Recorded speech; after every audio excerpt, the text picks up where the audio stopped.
PSPP parlait sur X, c'était cette semaine, si je ne me trompe pas, ou la semaine passée en tout cas, ça fait vraiment pas longtemps, bref. Ça me semble que c'était lundi, bref, on s'en fout. Dernièrement, il parlait que finalement, c'était, ça faisait 30 ans que on dit qu'il faut aller vers la privatisation parce que ça marche plus dans le système de santé. Il disait, or, lui, c'est faux parce que on va là-dedans et c'est depuis 30 ans qu'on va qu'on essaie de tout privatiser que ça va mal. Maintenant, il faudrait à la place essayer de ne pas privatiser et aller vers, en fait, tout foutre gratuit, en gros. Gratuit, parce que rien n'est gratuit pour de vrai. Mais, moi, j'avais déjà fait une recherche et j'ai été retrouver un bout de cette recherche, d'ailleurs, qui démontre qu'en réalité, ça n'a rien à voir avec les 30 dernières années, que ça n'a rien à voir avec la privatisation de bord. Ben, ça a un lien, mais en réalité, c'est pas ça qui nous a mis dans le mal, mais vraiment pas. C'est depuis 1970 que les urgences se dégradent de plus en plus et de plus en plus. Et à l'époque, dans les années 70, c'est là où est-ce qu'on embarque l'assurance hôpital, l'assurance maladie, toutes ces affaires d'assurance-là, où est-ce que tout devient soudainement, bizarrement gratuit alors que ça ne l'est pas réellement. Et que là, c'est compliqué. Et qu'on commence à faire des réformes et des réformes et des réformes à n'en jamais terminer parce que ça va toujours de mal en pire. La supergestion. La congestion des urgences ne date pas d'hier. Depuis près de 50 ans, là, on parle quand même, là, c'était en 2019 que ça a été accepté tout. Ça a été écrit, donc on s'entend. Ah bon, mais c'est bien, il reste quand même un gratuit, je suis quand même contente. Donc, depuis 50 ans, et là, c'est en 2019. On est rendu presque en 2025. Quand même. La situation ressemble à un disque rayé. Les gens sont frustrés de la congestion dans les urgences québécoises. Ça fait du bruit de par chez nous. Je sais pas si vous l'avez entendu, mais en tout cas, il y avait un chant qui a passé puis c'était bien bruyant. Dans les urgences québécoises. Bien que leur fonctionnement... là, je pourrais enlever ça, c'est vrai. J'ai ça que je peux enlever. Je crois que oui, c'est ça. Et puis à la place, on va mettre celui-là. Les gens sont frustrés de la congestion dans les urgences québécoises, bien que leur fonctionnement se soit tout de même beaucoup amélioré. Petit cours d'histoire signé Alain Vadeboncoeur. Ok, bon, en tant que tel, Alain Vadeboncoeur, moi je l'ai un petit peu de travers sur X, là, avec son affaire de pro-vaccination et tout, là. Mais il fait quand même une bonne affaire par rapport avec le passé, là. La pub, bon, je vais l'endurer. 191%, 236% et même 260%, ce sont les taux d'occupation de certaines urgences ce matin. Ok, bon, c'est correct, on va aller directement dans les années 60, c'est plus ça qui nous intéresse, parce que de toute façon, c'est là que le problème commence réellement. En effet, à la suite de la mise en place de l'assurance hospitalisation, en 1961, on constate déjà une...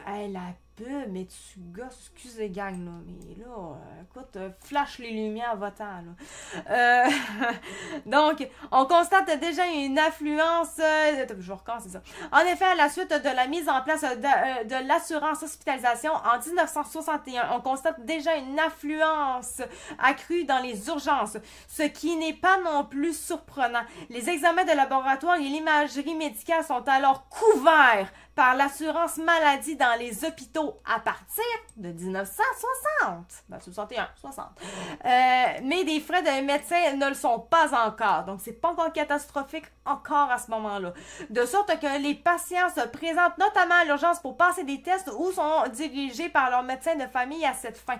Donc, à partir du moment où est-ce que l'assurance commençait et où est-ce que finalement tout était faussement gratuit, parce que ça a toujours été faussement gratuit, on le sait tout, c'est quoi ça veut dire réellement une assurance, là.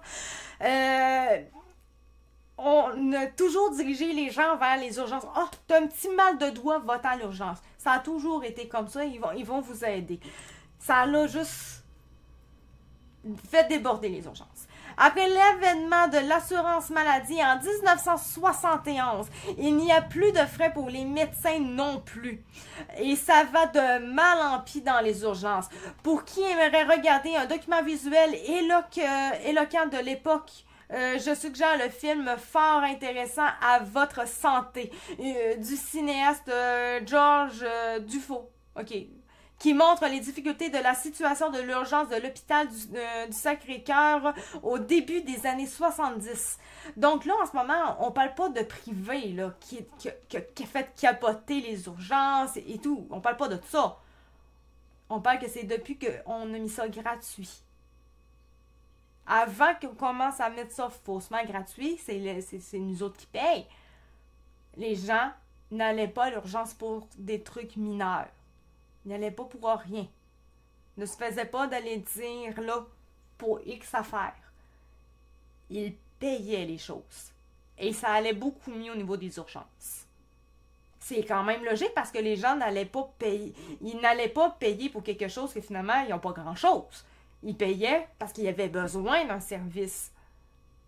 Mais on s'entend. Maintenant, c'est « Oh, je vais aller me faire aider, c'est gratuit. » Même si finalement, t'as juste une petite affaire. Ben, ça fait que ça débat. On dit « Bon, mais on paye pour ça. » Ouais, mais tu payes pour ça.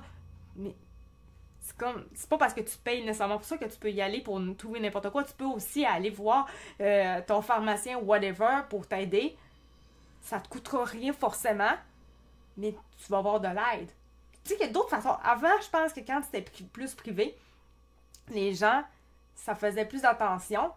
Puis probablement que ça utilisait peut-être plus leur cerveau sur les choses avant de faire « je m'en vais, c'est gratuit, let's go », tu sais. Je pense que ça faisait plus attention. Donc, à l'autre bout de l'île de Montréal, l'urgence de l'hôpital Maisonneuve, Rosemont, la pub, désolé gang, ça gosse toujours. Fait ailleurs les manchettes. En 1971, comme on peut le lire dans l'excellent livre Histoire de la médecine au Québec de 1800 à 2000, la situation y est jugée dramatique. Pour tenter de juguler le problème, on organise des campagnes d'information et de publicité afin de renseigner le public et de l'orienter vers une utilisation rationnelle et circonstancielle des services d'urgence. Ce n'est donc pas d'hier qu'on lit des appels dans les médias lancés pour essayer de rationaliser l'utilisation de l'urgence et orienter ces patients vers la première ligne. Autre exemple, l'hôpital de Sacré-Cœur de Hull connaît aussi une crise en décembre 72, donc 1972. L'urgence est à ce point bondée que les ambulanciers, faute de lits disponibles, sont contraints d'asseoir les patients dans des fauteuils roulants alors qu'ils devraient être étendus. En 1973, on observe d'ailleurs de tels débordements des urgences partout au Québec. Encore là, c'est pas quand c'était privé. On s'entend, c'était quand tout était rendu plus gratuit. Gratuit, toujours important. Le problème de délai d'accès aux civières des urgences congestionnées est encore présent dans beaucoup d'urgences, ce qui pose des dangers certains puisque des patients malades qui devraient être surveillés n'y ont pas accès. Les solutions ne sont pas nouvelles. En 1974, un comité est mis sur pied par le ministère des Affaires sociales du Québec afin d'étudier le système de services d'urgence. On y souligne notamment que le rassemblement dans un même lieu des cas d'urgence réels, des cas d'urgence mineure, des cas de consultation externe et des cas de follow-up engendre un engorgement et un mode de fonctionnement inefficace et peu rationnel des services d'urgence et des établissements. Cet état de fait provoque chez tout type d'usager un sentiment légitime de frustration doublé d'un diagnostic sévère à l'égard du mode de dispense des soins. On dirait un disque rayé. Les gens sont frustrés avec raison depuis longtemps de la situation dans les urgences. Ce qui est plus surprenant, c'est que 44 ans plus tard, on en soit à des constats similaires. Là, maintenant, on peut augmenter de 44 ans quand même, parce qu'on est rendu presque en 2025. On s'entend. On parle quand même des années 60, 70 à maintenant presque 2025. On s'entend. Donc, c'est que 44 ans plus tard, c'est similaire, bien que le fonctionnement des urgences se soit tout de même beaucoup amélioré. Moi, je trouve pas que ça s'est tant beaucoup amélioré, là. J'ai pas mon dire, là, je pense que c'est vraiment du va de bon cœur, peut-être via 2019, là, parce que réellement, ça s'est pas vraiment amélioré. Et quand on est rendu qu'on parle des urgences, où est-ce que il y en a qui attendent en général, c'est une moyenne de 12 heures d'attente dans une urgence, 24 heures d'attente dans une urgence. Donc, je trouve pas que ça s'est vraiment amélioré. Je sais pas, peut-être qu'avant c'était pire, mais si c'était pire, c'est quelque chose, ça, sincèrement. Moi, dans les dernières années, j'ai vraiment plus entendu que ça l'a empiré. Le problème, c'est que parallèlement, la population s'est accrue, qu'elle a vieilli et qu'elle est surtout de plus en plus touchée par des maladies chroniques pour lesquelles la première ligne est encore plus ou moins efficace. Il est donc probable que malgré des améliorations dans le fonctionnement de la première ligne, des urgences et les hôpitaux, on observe une stagnation des résultats qui aurait été bien pire si rien n'avait été fait. Moi, j'ai pour mon dire, oui, la population... on a plus de monde en soi, c'est vrai. C'est surtout à cause des baby-boomers. Les baby-boomers vieillissent, donc on parle qu'on vieillit. Par contre, j'ai pour mon dire, les gens ne font plus attention et dès qu'ils ont un petit quelque chose, ils s'en vont à l'urgence directement. Il y a ça beaucoup aussi. C'est sûr qu'en même temps, il n'y a plus d'accès aux médecins de famille non plus. Il y a beaucoup moins de soins. On a de la misère à avoir accès aux soins carrément. Donc, les gens se ruent aux urgences. C'est beaucoup plus ça que le fait qu'on est vieillissant, le fait qu'on est plus. C'est pas réellement qu'on est plus. D'ailleurs, en tant que tel, c'est pas qu'on est plus, hein, parce que là, on parle quand même d'une affaire de 2019. En 2019, on avait besoin d'immigrants. Donc, c'est pas qu'on était énormément. On était peut-être plus qu'en 1970, on se comprend. Mais il ne faut pas exagérer non plus au niveau du nombre qu'on pouvait être, là, versus aujourd'hui. Là. Je pense quand même que les urgences auraient pu, en 2019, être capables quand même de prendre. Une série d'actions. C'est en 1986 qu'est institué le premier plan majeur de décongestion des urgences mis en place par le ministre Thérèse Lavoie-Roux. Par la ministre, ok, ça, je trouvais que le ministre Thérèse, je trouvais ça spécial un peu de le lire de même. Okay, c'est une madame, effectivement. À partir de 1986, le ministère consacre ainsi plus de 476 millions de dollars en quelques années pour la mise en œuvre d'un premier vaste plan de désengorgement des urgences. Hey, on parle quand même de 1986 et on parle déjà de désengorger les urgences.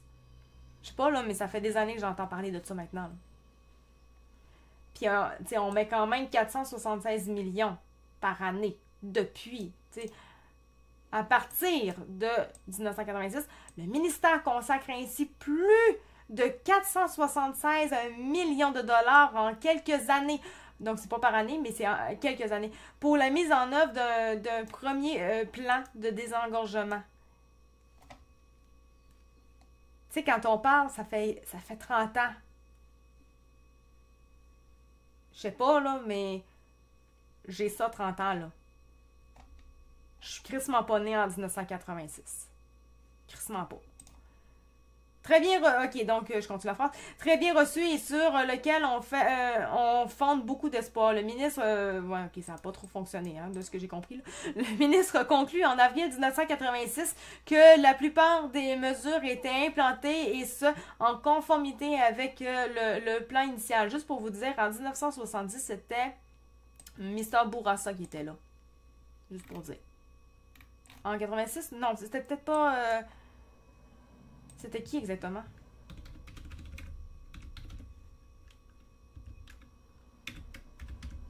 C'était en 70, puis on a eu en 85. Ok, il a repris. Donc, il a pris le pouvoir en 1970, où est-ce que les problèmes ont tout commencé. Robert Bourassa défait le gouvernement de l'Union nationale aux élections générales d'avril 1970. Et en 85, il a repris son pouvoir. Là où est-ce qu'après ça, on a réessayé de faire des affaires, mais ça a vraiment juste pas fonctionné. Donc, Robert Bourassa, dans le fond, il a repris le pouvoir comme premier ministre aux élections de 1985. Cependant, il fut battu dans sa propre circonscription de... Bon, que ça, on s'en fout, c'est pas en réalité. Ok, donc... C'est encore Robert Bourassa qui était là. Fait que finalement, Robert Bourassa, il est juste foutu de la merde par chez nous. C'est à peu près ce que ça peut dire. Le ministre consacre... Donc, Robert Bourassa consacre ainsi plus de 476 millions de dollars en quelques années pour la mise en œuvre d'un premier vaste plan de désengorgement. J'ai comme senti qu'il y avait du son. Des urgences très bien reçues et sur lequel on fonde beaucoup d'espoir. Le ministre, donc Robert Bourassa, conclut en avril 88 que la plupart des mesures étaient implantées. Et ça en conformité avec le plan initial. Grâce à son nouveau budget, le CSSRM entend mettre fin au scandale des urgences. Mais, aux surprises, le ministre Marc-Yvan Côté constate en 1990 la persistance du problème et annonce à son tour un train de mesures comprenant la création du groupe tactique d'intervention constitué d'experts du domaine et présidé par un urgentologue, le docteur Michel Tétrault. Le GTI a notamment pour mandat de se rendre dans tous les services d'urgence présentant des problèmes d'engorgement, de mettre en lumière les problèmes d'organisation, de fonctionnement des urgences, d'étudier les politiques et des procédures d'admission et de gestion des lits hospitaliers. Le GTI connaît un... Il est quand même rendu 20 heures. C'est normal.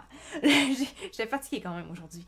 Le GTI connaît un certain succès perçu comme une police des urgences. Il contraint les hôpitaux à améliorer le fonctionnement de leurs urgences et à mettre en place un certain nombre de mesures comme les coordonnateurs de soins pour améliorer la situation, mais il engendrera aussi son lot de résistance en raison de son approche directive et du contexte des compressions qui rendent difficile de résoudre les problèmes complexes. Des compression aussi, bégodon. On n'entend jamais ça, nous, des problèmes de compression. Un des grands intérêts des travaux du groupe tactique est également d'analyser, de formuler et de proposer une série d'améliorations basées sur les faits et les données pour améliorer les choses dans plusieurs milieux. Son intéressant bilan est déposé à la fin des années 90. Maintenant, les années 2000. Après le virage ambulatoire du ministre Jean... Ça a vraiment pas aidé. Le virage ambulatoire, de ce que j'ai compris, là, ça a été un désastre total, de ce que j'ai compris.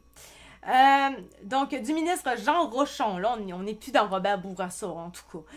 Parce que là, il a déjà fait pas mal de mal.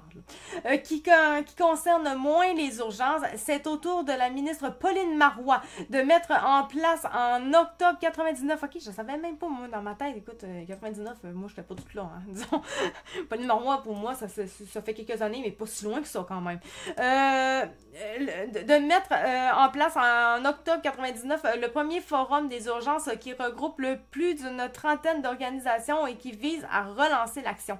On y élabore un plan d'action comprenant une mission des urgences, un triage universel, la création d'un comité d'experts chargé d'accompagner les établissements et la rédaction d'un guide de gestion des urgences où seront regroupées les connaissances de gestion des urgences. De ce que j'ai pu voir, ça n'a pas été une réussite. Pas vraiment. Mais dans les années 2000, l'afflux... je dis parce qu'il y a des gens que je connais, des bénéficiaires que j'ai déjà eus, dont un qui était aveugle, puis il mettait pas mal la faute sur Pauline Marois pour ça. Je sais pas vraiment ce qui s'est passé, mais ça a l'air que ça... Si elle aurait mieux géré les enfants, probablement qu'il n'aurait pas été aveugle. Donc, il y a des gens qui n'aiment pas Pauline Marois, et peut-être avec raison, très franchement. Mais dans les années 2000, l'affluence continue d'augmenter dans les urgences, de même que le vieillissement des patients qui consultent. Et en conséquence, la durée des séjours aussi vient. À ne pas confondre avec l'attente pour voir un médecin. Moi, je me demande vraiment la raison réelle pourquoi est-ce qu'ils ont commencé à faire à la base en 1960-70. Pourquoi ils ont mis une assurance pour que tout soit de plus en plus gratuit, faussement gratuit. Ça, je me pose la question, pourquoi est-ce qu'ils ont toujours voulu faire des réformes pour essayer que ça finisse par fonctionner, alors que finalement, c'est depuis ce temps-là que tout va de mal en pire. Il aurait fallu peut-être repenser à ça, faire juste, ça fonctionne pas. Là encore, j'ai toujours pour mon dire, on a PSPP, avec ça, tout ça, là, On a VSPP qui dit c'est parce qu'on veut trop privatiser depuis 30 ans. C'est pour ça, c'est privatiser, on a essayé, il faut arrêter d'essayer, puis il faut aller vers le 100% fournissement gratuit. Là. Il devrait peut-être lire cet article-là, PSPP. Parce que, au contraire, on n'a pas essayé de privatiser les choses. On n'a pas essayé. On dit qu'on essaye, mais c'est faux. On n'essaye pas réellement. Je le sais parce que personnellement, pour être dans le privé, on a eu des... Quand tu disais réellement, on va privatiser, on va mettre de l'argent dans le privé, nous, on a eu des coupures. Fait que je sais très bien de quoi je parle. Donc, l'attente pour voir un médecin. Donc, finalement, il a commencé un peu... et en conséquence, la durée des séjours sur civière à ne pas confondre avec l'attente pour voir un médecin. Donc, c'était pas forcément ça qui était problématique, mais c'était vraiment le séjour sur les civières qui était de plus en plus intense en 2000. Donc, voir un médecin, c'était pas si dramatique que ça en 2000, peut-être. OK. Le gouvernement libéral, première mouture avec les ministres Philippe Couillard. Tout va de mieux en mieux. Puis, Yves Bolduc s'attaque lui aussi au problème, investissant par exemple régulièrement des sommes en hiver pour augmenter la capacité d'hospitalisation en travaillant au regroupement des établissements et en concevant des outils d'analyse plus précis. Il faudra attendre le ministre Gaétan Barrette. Ouais, hein, Gaétan Barrette, hein, on se souvient de Gaétan Barrette, hein. Juste pour remettre les choses en Gaétan. Genre, je massacre son nom, j'imagine, là, Barrette. Ouais, je l'ai un petit peu massacré son nom. Là, il est moins pire. Mais à l'époque, on parle de ce vieux... de ce vieux, je sais pas si forcément il était vieux, mais on parle quand même de lui.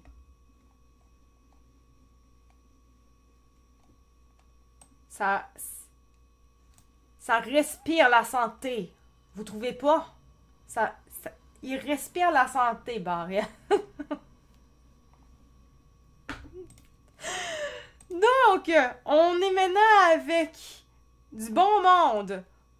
Nouvelle mouture. On a Philippe Couillard qui arrive, Yves Bolduc, et on a ensuite Gaétan Barrette qui va arriver. Tout va bien aller de plus en plus. Il faudrait attendre le ministre Gaétan Barrette pour voir un nouveau mouvement d'amélioration. Ah oui, incroyable. La grande amélioration. Totalement de l'amélioration en santé. Je vais juste remettre ça là. Oui, je pense qu'il y a quand même une personne. C'est pas si pire. Les lundis, à quel point qu'il y a... Il n'y a pas tant de monde en général le lundi. Il faudrait quasiment que je fasse ces genres d'émissions-là les jeudis. J'ai toujours plus de monde les jeudis. OK. Renouant avec une approche directive et un suivi, disons, très personnalisé de chaque hôpital. Le ministre fait pression sur des établissements pour diminuer la durée de séjour sur civière ainsi que sur les médecins pour améliorer le temps de réponse aux consultations à l'urgence. Moi, j'ai pour mon dire, ça me fait penser très personnalisé de chaque hôpital. Quand on va dans un hôpital, on a remarqué à quel point c'est très personnalisé. Hein. À chaque place d'un hôpital, il n'y a rien qui est connecté ensemble. Tu vas à une place à un hôpital, il faut que tu sortes ta carte. Il faut que tu ressortes la carte juste dans un autre département du même hôpital. Encore et encore. C'est très personnalisé. C'est un total fait. Conséquence. Les durées de séjour finissent par s'améliorer, notamment par un séjour salutaire de la pression du débordement dans tout l'hôpital, surtout en 2017. Cependant, la pression du ministre ayant été retirée à partir de 2018, j'avais 2017, ok, c'est beau. Ayant été retirée à partir, ok, ils l'ont retiré. 2018. Quand le ministre s'est vu retirer le pouvoir d'application de ses lois 120 et 130, les chiffres de durée de séjour ont recommencé à monter régulièrement. Je sais pas c'est quoi les lois 120 et 130. C'était quoi les lois 120 et 130 exactement? J'aimerais savoir c'était quoi. Je dois garder Gaétan Barrette. Quand on parle de santé, écoute, c'est le meilleur exemple qu'on peut avoir, voyons donc. Là, 120, 130. Barrette, c'est quoi?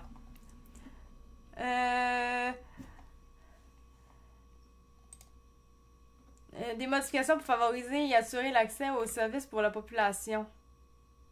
souligne l'adoption 130 édictant la loi modifiant certaines qui est relative à l'organisation clinique et la gestion des établissements de santé et des services sociaux. Globalement, les modifications permettent de favoriser encore davantage l'accès aux services de santé et aux services sociaux. Les modifications, ok. Je sais pas trop. Avec l'adoption de ce projet de loi, nous nous donnons des moyens supplémentaires de fournir à la population des soins de qualité qu'elle est en droit de recevoir et ça au bon moment, au bon moment, au bon endroit, au bon moment, aussi au bon moment bien sûr, et en temps opportun. Okay. Les modifications viennent d'ailleurs doter les établissements des leviers nécessaires pour accomplir pleinement leur mission en ce sens au bénéfice de l'ensemble des usagers de leur territoire respectif. Ok. Les modifications prévoient également des mesures pour améliorer encore davantage l'accès à la chirurgie. Le médecin ayant une spécialité chirurgicale sera dans l'obligation d'inscrire l'usager sur la liste d'attente pour les services spécialisés ou sur-spécialisés dès qu'il déterminera que les services sont requis. Ok, donc on fait juste parler encore de grandes listes d'attente en gros. Ok, c'était une très bonne idée, effectivement. Les chiffres de durée de séjour ont recommencé. Donc, des leçons à en tirer. Quand on regarde... écoute, si vous voulez du popcorn, gagne, il y en a. On va en faire ça. Quand on regarde avec cette perspective historique le phénomène de la congestion des urgences, on constate d'abord que la persistance du problème. Au fil des ans, certaines réflexions ont permis de mieux baliser le problème et des solutions à apporter qui ne sont toutefois pas toujours évidentes à mettre en pratique, surtout dans les périodes où il y a parallèlement des compressions qui empêchent d'investir. On a parfois mis l'accent sur l'aval. Ce qu'on ne sait pas, par contre, c'est l'argent des fonctionnaires, comment est-ce que ça coûte à travers les années par rapport... bon, on n'a pas ces chiffres-là. Il manque les chiffres. C'est quand même... On comprend quand même que c'est vraiment depuis qu'ils sont arrivés avec les assurances que tout a de plus en plus basculé.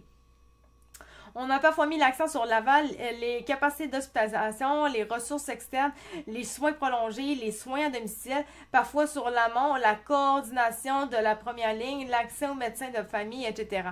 Et parfois dans les urgences elles-mêmes, accès aux consultants, aux tests diagnostiques, fonctionnement des urgences, etc. Selon les ministres des diverses époques, au moins à 2 reprises dans l'histoire, soit au moment des interventions des années 90 au GTI et de celle du ministre Gaétan Barrette, on a agi de manière très directive avec les hôpitaux pour qu'ils donnent la priorité à l'amélioration de la situation des urgences. Oui, qu'il y avait de la priorité.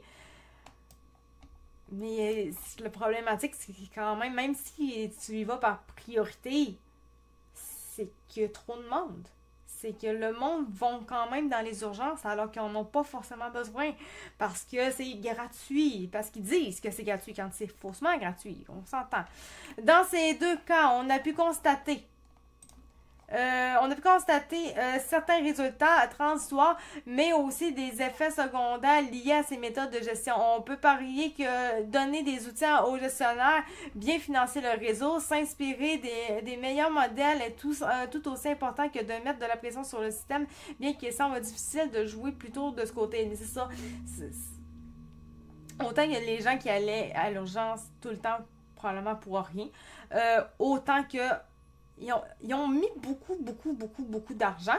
Ça, on le voit, c'est des millions et des millions et des millions à travers les années, là. Mais on ne sait pas réellement, les fonctionnaires parmi tout ça, comment est-ce qu'ils ont eu. Est-ce que l'argent a vraiment été au bon endroit? Je ne pense pas.